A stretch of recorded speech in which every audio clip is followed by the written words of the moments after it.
up, everyone? It's your girl, Angie, a.k.a. Real World Changer, and I'm here on Tidewater Waves. Yes, sir. Appreciate you pulling up. Or yes, ma'am. It's all good. Yeah. So, that's a bold statement. Real world changer.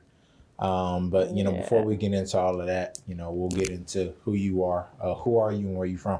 Yeah, I'm a liberationist. I'm originally from the Bronx, New York, but I've been living in the 757 for some time now. I'm the founder of the Underground 1865, and our mission is to bring Black liberation through education, motivation, organization, and advocacy while building stronger communities through mutual aid and community cultivated solutions. Okay. So, getting in to that type of work, community engagement, can be very taxing.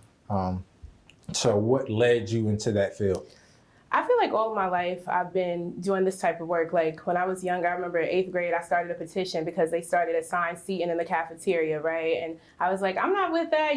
We are 8th graders, so we should have the flexibility of sitting where we want to. So I started a petition there. And then even when I was younger, I was in advanced classes, so I wanted to go on a field trip with middle schoolers. But I always felt like it was just important to stand up for what's right. And so for the last 4 years, I have been working full time and going to Norfolk State studying to get my bachelor's in political science. And so when George Floyd died, it was like, whoa, there was so much going on in life, but you get so caught up. But that video was something like you can't even ignore. And then prior to that, I was seeing what had happened with Breonna Taylor and trying to get more information with that. But once I got into the streets for George and I had graduated, I just felt like I couldn't stop. It was a burning passion. Like I just really... It's like out of your home into the streets 24/7 because there's always this fire to go and do more. You really need that, It's not really something that you can wake up and, you choose it, but choose to do in a sense because you really have to have that passion for it. Yeah. It's definitely something you have to be passionate about. The work is draining, and I think you can get so caught up into all of the other nonsense that's not movement related. But I think that it's important to stay focused on the goal that we have, right, is like Black liberation. And I think that when you begin to change your thinking and you realize that you really have nothing to lose but your chains, you begin to get this different type of fire within you to do more work. And so it's not hard to get up and go to a protest or get up and go to an event because it's for the people. Okay. So yeah, speaking of breaking chains, you got the shirt on, Real World Changer. So, what is the symbolism? Of course, it's already, apparent, but behind that. Yeah, that, became my tagline a little bit before George Floyd protests happened. It just came to me and I changed my Instagram name and then it stuck and then it became something I was really doing. It's like I kind of spoke it into existence, even with that name. And I feel like we all have the opportunity to be real world changers. And it's up to you to get up and say, I'm going to do something. I'm going to try to be effective with my time. I'm going to try to break through the systemic racism. I'm going to lift my voice and use my voice in order to help Black and brown communities. And so I believe in breaking chains because we are still enslaved. I know we talk about freedom, but we're still in chains in so many different ways. And so just really going within into our communities to bring the change that we need. So a little play on. Yeah. For sure. Yeah. So, speaking of bringing that change, this has been I would say multiple years, but that doesn't even begin to describe the amount of time, hundreds of years of trying to enact this. But, so how do you feel things have progressed with you getting into the movement and just kind of seeing where things are at right now? I think that Black people are understanding the importance of their Blackness, right? And loving and appreciating who we are as Black people, and appreciating our culture. We appreciate our music, but I think all the events that have happened has told us the importance of our power, right? And we have a power within our voice, a power within political power. We saw what happened over in Georgia. We've seen how the vote, they were able to turn that vote. And I think that we're starting to see, oh man, how do I say this? When we think about Martin Luther King and how they marched, right? They marched, but they moved protest to policy, right? That's how we got the Civil Rights Act, right? That's how we got the Voting Rights Act and things of that sort. And I think that we're doing the same thing. We're moving protests into policy and we're realizing the power of protest. We're realizing that Breonna's law can happen. Things like Donovan's law aren't so estranged because of the fact that we have the power to use our voice to put the right people into offices in order to make real change. And hold them accountable, because that's the biggest part. It's once these people get into offices, where's the accountability? Yeah, so what do you say to that person that says, the protests don't work? I think I say try it. I think I say take the chance to go out to a protest. A lot of people that say protesting don't work have never even experienced what it feels like to be at a protest. And the energy at a protest is something that you have never felt before.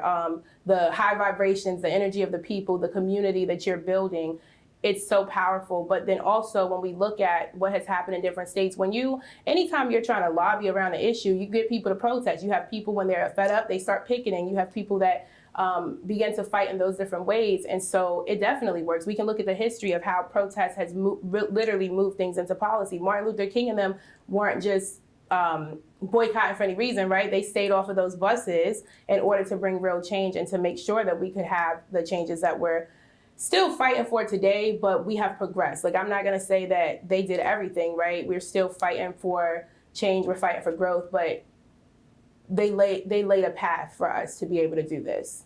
You know, but also speaking of like people laying that foundation, you know, you got people that, you know, are still laying that foundation and the support system. So how important is that for you in terms of like, you know, doing community work, of course, and getting into these communities, that support system? Yeah, I think it's very important to build a foundation, right? Like, I can say I'm real world changer, but if I'm not doing any change and any work to change the world, then what am I really doing? And I think that's the biggest part, is a lot of times we want to have organizations, we want to say that we're this person, we're that person, but it's really about doing the work at the end of the day. Let the work speak for itself, right? And I think that it's important that to lay this foundation, we have to really think about our communities. We have to build community. We have to begin to work together in areas where there are, where there's poverty, and in areas where there is a lot of income. Like, we have to work and bridge that gap through community. So for instance, right now I work with the shelter a lot. The houseless population is a big thing. And so what we've been trying to do is reach out to businesses to say, hey, can you sponsor the food for this week? Or, hey, are you hiring? Could you hire a few people from the shelter? Are you willing? We got some good workers that we know. And so it has allowed us to connect with some of the hotels right downtown in Norfolk and some of the restaurants.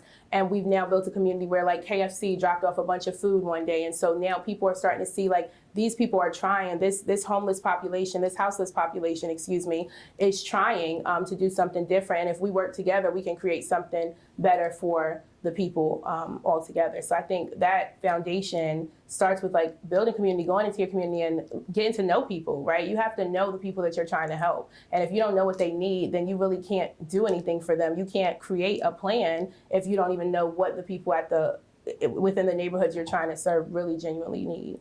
Yeah, so. And you said homeless and then said, houseless. So is there a difference between those two terms? I feel like home is where the heart is, kind of thing. And I feel like these people, we have created I don't want to say home, but it's a community. And I think that they're just people without a house, right? They just don't have a house to go home to, but where they are is home. This has become their home. We've built a community within the shelter that they know each other. They allow each other to use each other's bikes if they have to go to work, right? Like, they buy each other food. They take out the trash sometimes. They do extra cleaning. If someone's sick, they go and run to their aid. And so I think that they might not have it's just houseless I just like it better. It's just grown on me to say houseless, because I feel like when you're in a shelter, depending on the shelter, it can't be like a home to you. For now, it's a transitional place, but until they get their new home. But I feel like homeless just seems a little harsh sometimes. Yeah, it's like home is where the heart is. So it's like your heart's there. And the houseless is like, it's more of a physical thing. Like, I like how you put that. Yeah, like, house is a physicality, right? Like, I can be at home I feel like when I'm in Kentucky fighting for Breonna Taylor, Breeway is my home. The people that I have built community with there has become home to me, but I don't have a house there. When I go, I still got to find places to live, places to stay. But so. Yeah, also homeless has been, the media controls a lot in terms of the narrative. So. Yes. And you know that being in the field you're in and just how things can get twisted around, but it's been like used in a certain type of way. Yeah, the media has definitely been skewed, for sure. Like, it's skewed to a certain perception of what they want you to see. Even, I don't know if you remember during the protests last year, like, they actually rubber bulleted a news anchor. So he's out there and he's getting rubber bulleted with the people. And he's like, whoa, I didn't even realize that this was really happening. But they couldn't ignore that because it was live. This was really going on live. And they had just started attacking peaceful protesters. And so I think it's, the media does skew a lot of things. They, I've seen them cover the houseless story, and they've shown videos of where homeless people or houseless people sleep, but it's not even where they sleep. It's just an abandoned building just to say they're shedding light on an issue. So that's the media for you. But that's why we need more black media companies, right? And people like you who Tide Water Waves, who's trying to tell that story of, tell the true story and tell what's going on within our communities. And we need people that are at the protests, at the marches, that are really telling our story. Because we should be able to tell our story. And that's the biggest problem is Black people can't tell their story. They've taken so much of our history away that it makes it very difficult for us to even know our story, know our where we've come from, and build that legacy. So yeah, definitely. And also, we can't talk about all of these other people, and there's countless names just around the country. Yeah. Without acknowledging these situations in our backyard, just this year, 2021, and even last year. But just how have you been able to approach these situations when they hit a little more close to home for you? As far as like the police brutality portion? Yeah, police brutality, inequity, all of that. I think I'm starting to realize my places, where my place is in the movement space. And I'm realizing that it is to help organize and educate people. I realize that when these things happen, you can't run to every event. You can't be at everything. You can't be at every march. You can't be at every protest. That's one thing I had to learn within the last 6 months. Okay, you're trying to be at everything and you're not made of money. You're not made of steel. You're not, you have to take some time to kind of rest. But going into these things, I realized that this system is broken. It's something that you can't really repair the policing system because it was never built for Black and brown people. And so I think when I go into these situations, I know that there's a chance that our government will withhold on justice and accountability for Black people. I know, so I go in it hoping for the best, but preparing for the worst, so to speak, because I just know that we've seen time and time again how this system has literally failed Black and brown people. But I also go into it with the spirit of resilience, knowing that Black people are so resilient and we're going to keep getting back up. We're going to keep hitting the streets. We're going to keep protesting. We're going to keep saying their names. We're going to keep trying to move protests to policy in order to make change. So it's I do know that there are people and there are warriors from state to state that I've met that are working very hard to fight the same system. So it gives me hope. Yeah. So, speaking of that hope, how are you able to get that hope and deliver it to other people when you hit these communities and are trying to, yeah. I'm just myself. On my Instagram, I say I'm a hope dealer, and I kind of got that from my friend Raven, that idea of being a hope dealer, because I feel like you have to be yourself in every capacity. And I think when you're yourself and you're transparent with people and you let them know, hey, yeah, I'm going through this same thing. Hey, this hurts for me as well. I feel affected by the things that are going on. You have to let people know that you're only human. I think being myself, having that clear personality and having good intentions and clear intentions.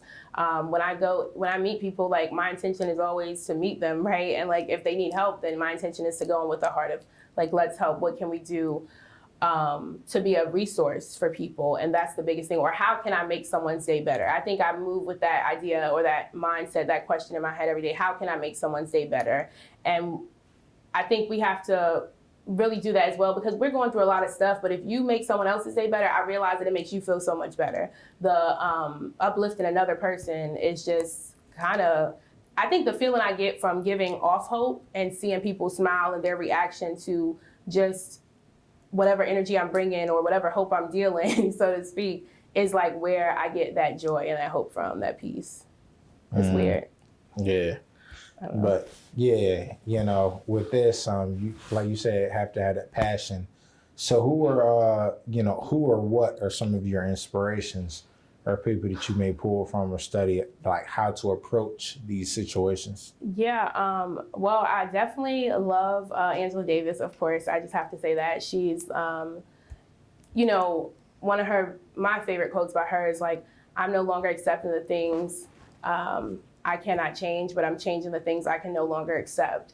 And that mindset will push you and it will allow you to do so much more in this work. It's like, we can no longer sit and remain silent. We can no longer live in a world where it's okay to just move past what's happening. These things are hitting our front door. Like, we have had things in Richmond. We've had Andrew Brown and right on the Elizabeth City, North Carolina borderline. And so these things are so close to us. We've had Donovan in Virginia Beach, Xavier in Goochland, Isaiah Brown. Like, we've had so many names within this last year. So it's like, we can't stay silent. We have to choose to get up and say, all right, I cannot accept this. I cannot allow these things to go to my doorstep, and we have to take it further. So I think that's one of my biggest inspirations when I'm considering doing the work. But I also think about, oh man, I get so inspired, sorry. Ooh, it's a lot of people that inspire me right now. It's a lot of people. Oh my gosh. Every time people ask me that, I'm like, why don't I don't really have a good answer, because I feel like it's so many things. Your mind probably running a mile a minute. Yeah, like, yeah. Oh man. Oh yeah, like Thurgood Marshall, another big one, just because of his fight for justice. Like, being in the courtroom is a really difficult thing. I personally left law school just because of the racism and things that I was experiencing. I'm hoping to go back, of course, but like, being in a courtroom and having to defend and like literally do the same thing we're trying to do, but in a different mindset. Like, when you go to protest, you can use whatever language you want to use, right? You can kind of say what you want to say, but to have to hold a certain just manner of professionalism is like, I don't know how he was able to even do it in that time, and to build and help build through the NAACP and things like that and help defend these cases. I don't know how, if I would have been resilient enough at that time to deal with people spitting on me, deal with people hosing me, deal with people throwing water bottles and things like that. So I think he definitely inspires me, because that Black mind, our minds are our most powerful weapon, and he was able to use that to really create change, just all around. I'm just trying to think.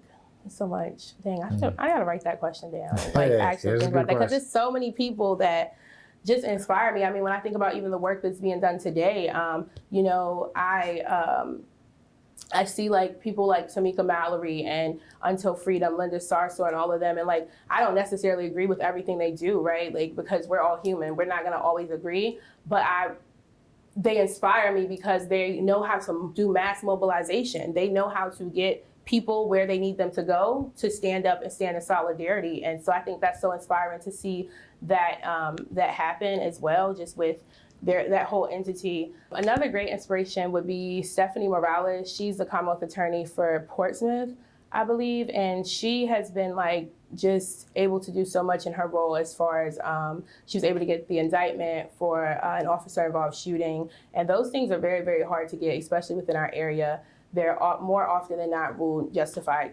killings. So she's been really doing a lot, and just with legislation in order to create impact and to create change and leave a legacy as well. So. But yeah, so when you're moving out here at different locations and whatnot, you got to have the business side and the, you know, backing for what you're doing squared away. For sure. Because that's what it comes down to as well. So how do you approach that? Just make sure you're supremely secure and comfortable. Yeah. You know, so I left my job back in October. I have been working at Capital One for 4.5 years. And so when I left my job, it was to go to law school. And when I left law school, it was like, where's my financial freedom coming, right? Like, I don't have any funds, or I'm not going to have any funds. I didn't know what I was going to do. I really didn't have a plan other than like 401k money and things like that, of course. I really didn't have a big investment to put into the work that I was doing, but it just, the passion is what took me to where I am. And then people believing in it. There are people that have helped me to get, the first time I went to Kentucky, someone gave me $500 to go out there. And luckily they did, because so many things happened, so many issues happened. I got arrested my first time going away to Kentucky. And so I spent 22 hours in jail after sitting on Daniel Cameron's lawn. And so, you know, having a network of people that actually believe in you and support you and are willing to invest in you is really important in this work, because it is really, this work is off of your own savings. It's off of you, it's off of donations. It's really it's not paid work unless you're able to get like a contract with the organization or something of that sort. But I also feel like I am very much of a open person. So I don't really know that I want people regulating so much that I do. So that's why I like to kind of flow how I do with my org. And we've been able to like mobilize on our own, create donations through just speaking with other people. As we continue to, like right now we're doing a GoFundMe campaign. And it's an $18.65 donation drive because the underground 1865, so it only makes sense. But we do donation drives. Most of our work is mutual aid, so more so it's just feeding the community and gathering resources. Everything is really donations driven. However, when you think about legal side and things of that, when I go to a state, I'm not going if I don't know that they have a bail fund. Like, that's thing one. I am not moving to a state if I don't see a bail fund, if you don't have any information on a bail fund, if I don't know someone that's been arrested and gotten out of jail before. Like, all of those things I think about before I even decide to be a part of an action. And then even when I'm planning our actions, like I know that we have the Hampton, the Human Needs Behind Bars, wait. That's not the name. Okay, yes, scratch that. I know that we have our bail fund here that will come and get you out.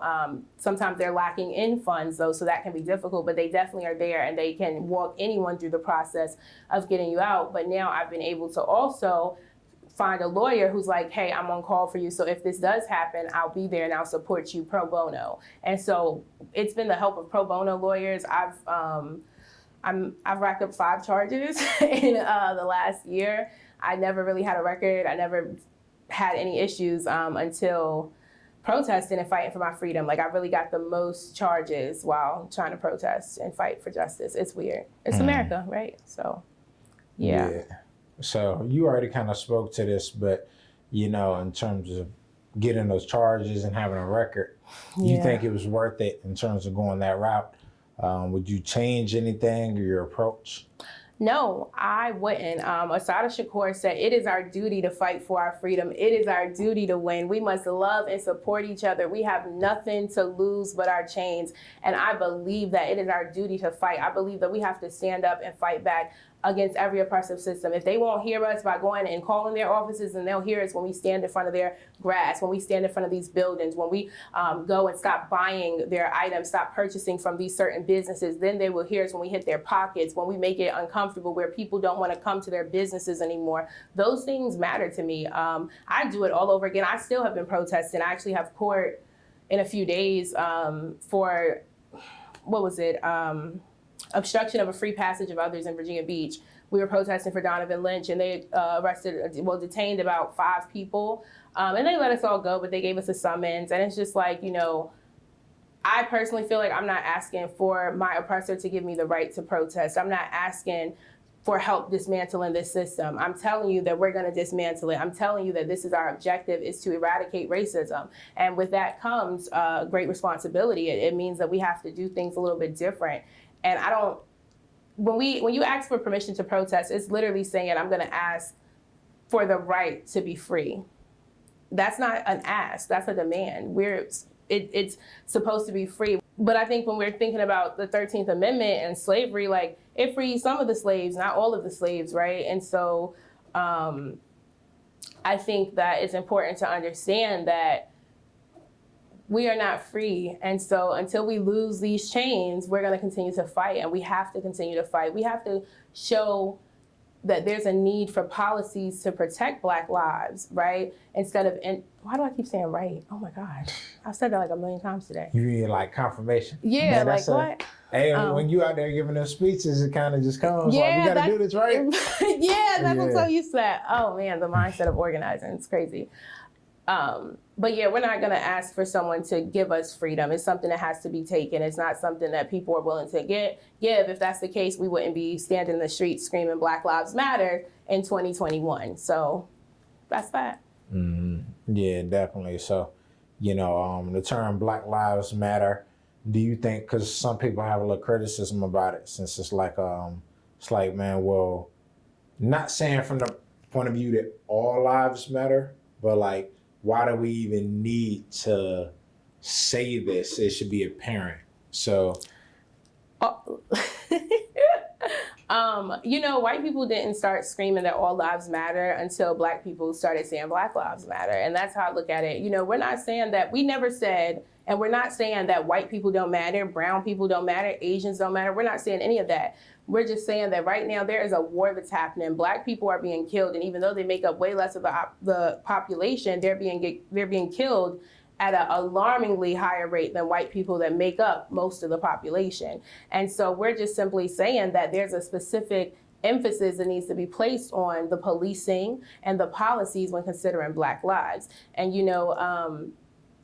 I think that when we consider the term Black Lives Matter, it really shouldn't offend you. I mean, if you believe that your white life matters, that's true. We're not saying anything of the difference. We're just saying that white people aren't being killed every single day, new names being added to a list of being killed by police. We're just not seeing that teenagers, children are being killed every day by white children are not getting killed by police officers that are supposed to be sworn to protect and serve them. Daunte Wright, if he was a white man, would he have even gotten stopped for having something hanging from his having an air freshener hanging from his mirror? And so those things are really, white people have to begin to consider that. What would that look like? When you go outside, do you have to think twice about what you're gonna wear because this could look like, this could make you look like a suspect or that you fit the description? And so I think that's the biggest part is like, y'all weren't screaming that until we started saying Black Lives Matter. So it's whatever. Yeah, and I feel like you hit a home run with the statement where you were like, it has to be a revision in terms of the policing and policies considering Black people. Yeah, we've seen with the LGBTQIA community, I have nothing against them. Let me say that because I don't want anyone coming to say anything different. But we've seen that there's been executive orders for the LGBTQIA community. We've seen that for Asians. And to be quite frank, I'm sure there has been Asian violence. There's been violence against Asians, I should say, prior to COVID. However, COVID is something that has just been existing for about a year, and Black people have been dealing with this for decades and decades and decades, and there's still no protocol and procedures in order to protect Black lives. We have to fight tooth and nail to get things like the George Floyd Police Reform Act and Breonna's law placed in various states. We shouldn't even have to fight so hard to have policies within our own states to protect Black people. Yeah, and I feel like, it's apparent, but just paying attention to certain things, like you're saying, just getting involved, it's hard for it to go over. Yeah. So like you said, turning those ideas and thoughts that, like you say, even a certain group of people already know these things, but it's so ingrained in the DNA of America. It's just kind of like, it's people literally don't what want you to approach said. it. Yeah. It's ingrained. No one wants to have hard conversations. People want to remain oblivious. It's easier to do so, right? Like I can even say for myself, for years when I was I was speaking out about about Trayvon Martin, right? And I spoke out about Mike Brown, and I said things about Alton Sterling and all of these different names, but I didn't give my 1,000% to fighting for justice for Black people. So I'm guilty of that, of not doing my part completely. But once I woke up, it was like, okay, you have to do this, right? You have to stand up, you have to fight back, you have to fight against this oppressive system. And every oppressive system, really, because you have the policing system, but you also have the legislation, you have the judicial system. So all of these systems are systems that really, I don't even know if you can, they really can't be repaired, but you have to infiltrate them in order to break them down and build them up to what you want them to be. So speaking of building up, what's next from the Underground 1865 and how can people get in contact with you and stay tuned to what you all have going on? Well, right now, what's next is we're working to build a safe space. We're hoping to launch some type of shelter here within the next few years. I can't say that it'll be tomorrow. Creating a shelter and creating that safe space is going to take some time, but we've definitely been working through that and trying to also partner with the Urban Renewal Center in order to see how we can help and support them as well. Another thing is definitely working with the children and doing more with the youth, trying to get them more engaged into community building. I'm realizing that a lot of these young people just don't have mentorship. a lot of them just need a lot of help. It's just a lot to do. So really trying to take it to the next level with advocating for families of police brutality. We have a self-care event coming up on Juneteenth, and we're launching a bunch of different events and trainings as well. Really, the education piece is what we're working on mostly right now, is trying to educate people about the need for voting, trying to educate people on the need for how to handle yourself during police altercations, right? And I mean, that might not save your life, but it could help, making sure that we're recording, just different things like that with the people. Another thing is just trying to build, I said the shelter, but also trying to do these after-school programs. We've been talking to a few different schools and in order to try to build some type of solid after-school program. So that's one thing. It's so much, like we really want to mobilize, but it's not time for that right now. We have this, we've been working hard with the Donovan Lynch family and Xavier Hill in order to create campaigns surrounding both of them as well. Xavier Hill's case is still a little bit, it's very, well, both of the cases are just, they should be clear cut, but they're just not so clear cut in the eyes of justice. So that's really what we'll be working on.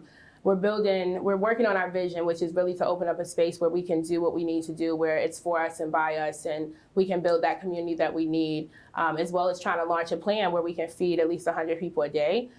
So we've been working on reaching out to some restaurants. So if like there's restaurants who want to be a part of that and trying to feed the communities, the low income communities, it's like a lot, because it's like the mutual aid part is our biggest thing, but advocating is another big thing. And they're two completely separate entities, but they both coincide with each other, right? Because in order to build more communities and do more mutual aid work, you're advocating for people. Like, you have to tell the city, like, hey, these people at the shelter need more resources. Hey, we need you to approve this for more housing. And so it's like moving from protest to policy is always a part of it, but there are just so many different dynamics that go into the work that we're doing. So we've been kind of trying to make sure we have monthly events, but also trying to make sure that we're building on our vision, which is long-term, which is that shelter and that sustainability within our communities. But our short-term, of course, that protest to policy, pushing these laws into place, also being able to build these after-school networks where children are able to get paid, and also being able to feed as many people as we can, because the food desert is so crazy in St. Paul's and Tidewater. It's out of control. So trying to figure out how we're gonna create more food. You can definitely get in touch with us at the Underground 1865 on Instagram and Facebook. My Instagram is Real World Changer as well, Facebook as well. You can definitely get in touch with us. But you can email us, you can DM us, any of those, in order to get to volunteer. If you want to volunteer, if you want to donate, if you want to support the work that we're doing, if you want more information, if you just want to figure out how you can help and what part you can play, definitely get in touch with us. There are so many different roles that people can have within this space. So we need everyone to do a part. I don't care if you even flip houses. You might be the person that can help us flip our building and make it into a real shelter and a real home for people. So, yeah. Yeah, definitely, like I said, community, so. We need it. Yeah. The community is the biggest problem. It's like trying to build that community. Like, you have to, like, it's almost like you don't want to be nosy. So it's like people think they're being nosy because you want to know your neighbor, but it's really like you never know how much you might actually help someone and save their life by just knowing them and getting to talk to them a little bit. So I think that's important for sure. Yeah. So in terms of like being involved in the street, you also got to be involved with the policies and community politics as well. So, what's the importance of staying engaged with your local community leadership? I think that's necessary. Like, you need to know who you're addressing your issues and concerns to. One of the biggest things that I've seen is like what I've been trying to do is go to our city council meetings and speak your piece. And Virginia Beach specifically, I don't know about other cities, but Virginia Beach doesn't record the public comments because they don't want people to really speak their piece and they don't want other people to hear it. So what we've done is try to get on the agenda to be present while they're recording during these meetings, because if you're objecting to something and you don't think that it should go, if you don't go to a city council meeting, you really can't sway the council on how they should operate and how they should move. Like, even the citizens review panel that they've established, like, I'm not in complete agreement with any of the people they put on that board for the most part. There's a few, but I think that we wouldn't even have been able to do that if people didn't come up and say, hey, I think that this is an issue. This is why you should vote yay for a citizens review panel. And so we have the power to use our voices to sway, to help people change their outcome. And I think with your voice, I always say it's important that people feel you. And so if you can make people feel you, you can change their perspective completely. And so it's about emotion. You have to really get in there and appeal to people's emotions for sure. So definitely showing up at city council meetings, a very big part. Calling your legislators, getting to know who they are is so important in order to advocate for yourself and your communities as well. Yeah, so. Definitely.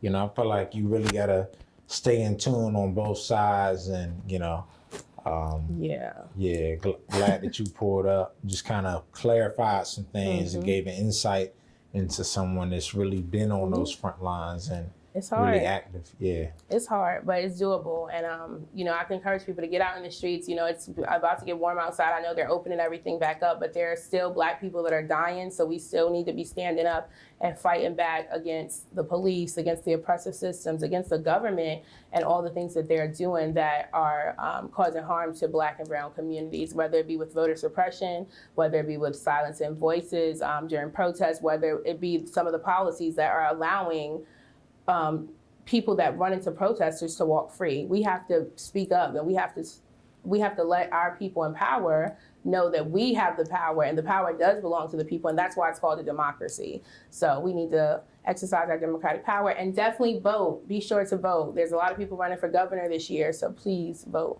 Yeah, I'm seeing like those commercials and just people announcing. Governor Northam might be out, but there are a lot of Black people running for governor. I'm not one to endorse people just because I don't want to get into the politics of it. I'm still doing my research on a lot of people, but you can definitely vote. I say use your power to vote. If you don't like Northam, the least you can do is vote against him. Yeah, so, you say do your research. Do your research, man. Yeah, definitely appreciate you pulling up. Thanks for having me. Yeah, definitely enjoy. Yeah, we got Angie. Yes. Hope dealer. Real world changer. You beat me to it. And we out. We out.